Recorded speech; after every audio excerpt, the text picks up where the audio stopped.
तो सेरोटोनिन, जिसे 5-HT यानी कि 5 हाइड्रोक्सी ट्रिप्टामाइन भी कहा जाता है, एक न्यूरोट्रांसमीटर है। अब न्यूरोट्रांसमीटर क्या होते हैं अगर आपको ये नहीं पता है तो शायद आप हमारे चैनल को फॉलो नहीं कर रहे हैं। हम इस चैनल पर एक फार्मा डिक्शनरी बना रहे हैं जहाँ पर फार्मा के सारे टर्म्स आप जब चाहें सर्च करके शॉर्ट वीडियो में समझ सकते हैं।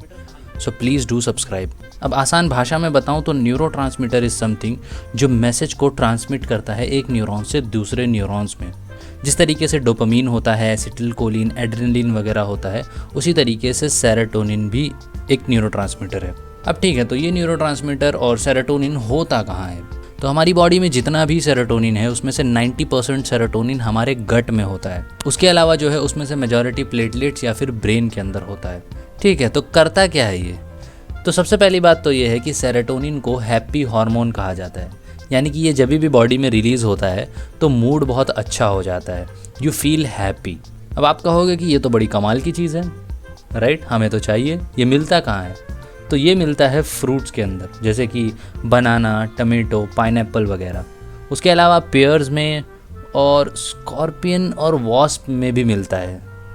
जी हाँ, बिच्छू के अंदर भी सेरोटोनिन पाया जाता है।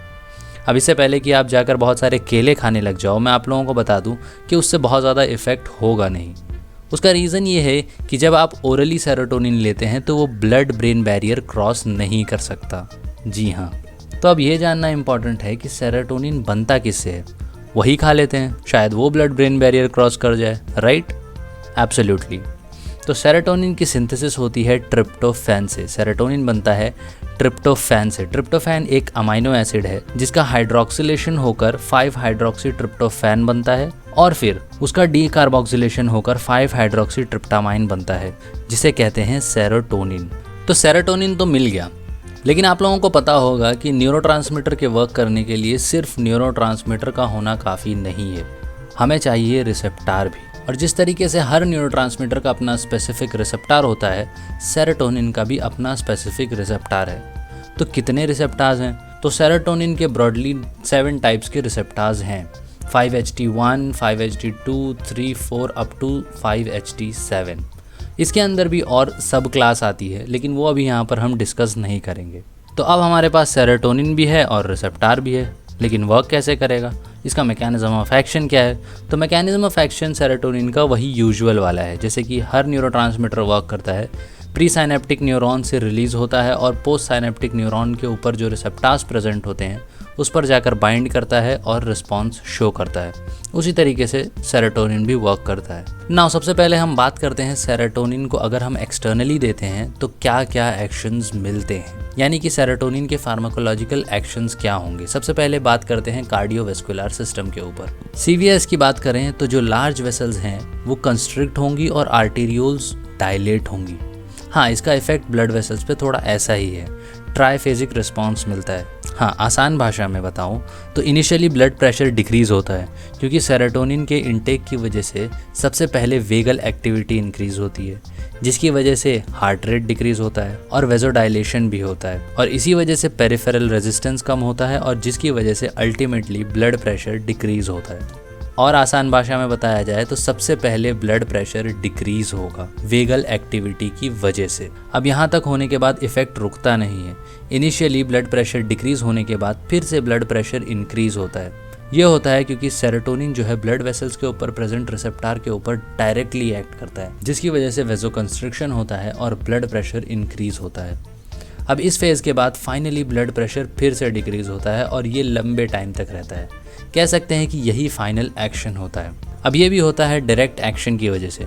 सेरोटोनिन जो है वो ब्लड वेसल्स के ऊपर प्रेजेंट जो रिसेप्टार्स हैं उनके ऊपर जाकर बाइंड करता है और डायरेक्ट एक्शन शो करता है, जिसकी वजह से वेजोडाइलेशन होता है। और कहा जाता है कि ये रिसेप्टार्स हैं 5-HT1B एंड 5-HT7, जिसकी वजह से वेजोडाइलेशन होता है और फाइनल इफेक्ट मिलता है, ब्लड प्रेशर डिक्रीज होता है। तो क्योंकि कहा जाता है कि दिल का रास्ता पेट से होकर गुजरता है, तो अब देखते हैं कि सेरोटोनिन जीआई ट्रैक्ट पर क्या इफेक्ट देता है। तो सेरोटोनिन के एक्सटर्नल एडमिनिस्ट्रेशन से जीआई मोटिलिटी इंक्रीज होती है, यानी कि जीआई की मूवमेंट बढ़ जाती है।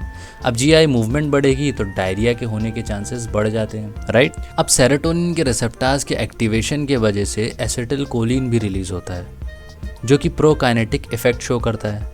तो हम ये कह सकते हैं इनडायरेक्टली कि सेरोटोनिन ही प्रोकाइनेटिक इफेक्ट भी शो करता है।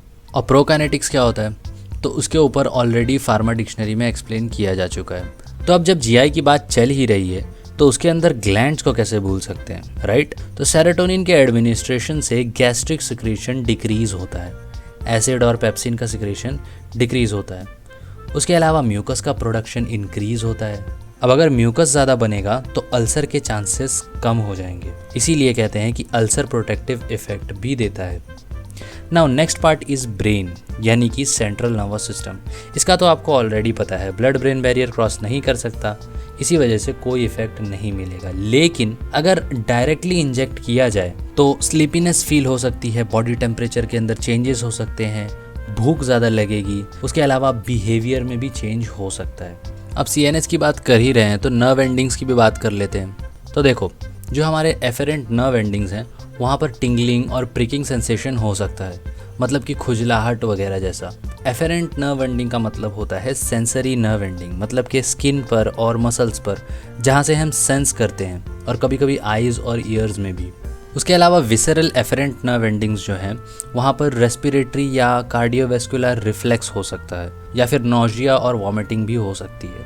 ना अब बात करते हैं प्लेटलेट्स की, क्योंकि ये इम्पॉर्टेंट है। तो सेरोटोनिन से होता है प्लेटलेट का एग्रीगेशन। कैसे? तो देखो, सेरोटोनिन बाइंड करता है 5-HT2A रिसेप्टर पर प्लेटलेट्स के ऊपर। अब इन पर जैसे ही सेरोटोनिन बाइंड करता है तो प्लेटलेट्स का शेप चेंज होता है, और जिसकी वजह से प्लेटलेट एग्रीगेशन होता है। अब ये सारी बातें तो थी एक्सटर्नल सेरोटोनिन की, मतलब कि फार्माकोलॉजिकल एक्शंस थे ये सब। Now let's talk about pathophysiological role. जो सेरोटोनिन हमारा इंटरनली बनता है उसका क्या क्या असर होता है हमारी बॉडी पर, लेट्स टॉक अबाउट दैट।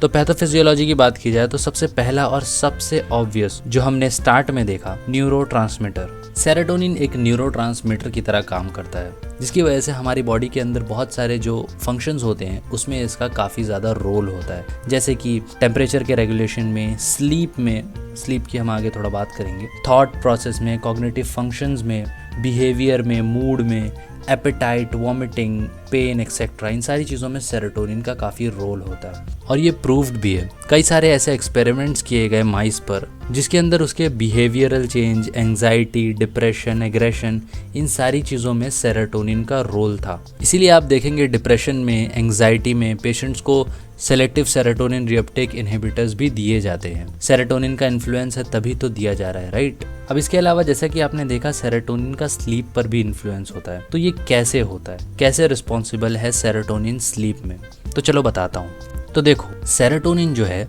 वो मेलाटोनिन का प्रिकर्सर है, यानी कि मेलाटोनिन बनता है सेरोटोनिन से और फिर उसके बाद पीनियल ग्लैंड से रिलीज होता है। अब मेलाटोनिन क्या करता है, तो मेलाटोनिन का काम है हमारी बायोलॉजिकल क्लॉक को रेगुलेट करना, हमारे सर्कैडियन रिदम को मेंटेन करना। तो ये करता कैसे, तो मेलाटोनिन जब भी रिलीज होता है तो इट इंड्यूसेस स्लीप, नींद आती है मेलाटोनिन के रिलीज होने की वजह से। इसीलिए कहते हैं कि serotonin is responsible in sleep. Now next is neuro endocrine function.